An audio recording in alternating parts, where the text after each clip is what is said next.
كل سنة وانت طيب. النهاردة أول يوم في 2026، والكل دلوقتي كاتب أهدافه وعايز يبقى مليونير. بس خليني أقولك الحقيقة اللي توجع. لو عقليتك لسه موديل السنة اللي فاتت فأنت غالبا بتضيع وقتك. خليني أحكي لك عن أحمد.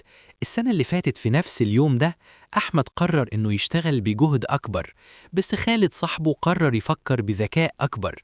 أحمد فضل محبوس في الدوام، وخالد استغل أدوات الذكاء الاصطناعي وبنى بيزنس بيشتغل وهو نايم.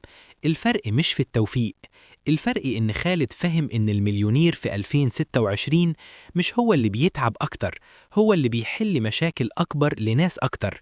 عقلية المليونير هي إنك تشوف الفرصة في الوقت اللي الناس فيه لسه بتدور على وظيفة مضمونة. لو عايز تبدأ السنة دي بجد وتفهم اللعبة ماشية ازاي، اشترك في القناة دلوقتي، لأننا هنا بنفك شفرات النجاح الحقيقية. وزي ما بيقول الحكيم العربي: من طلب العلا سهر الليالي. بس في 2026 بنقول: من طلب العلا أحسن توظيف عقله وآلاته. نصيحتي ليك في أول يوم في السنة: بطل تدور على الشغل ودور على النظام اللي هيجيب لك فلوس وانت بتستمتع بحياتك. انت بقى ناوي تبدأ أول يوم في 2026 بأنهي عقلية؟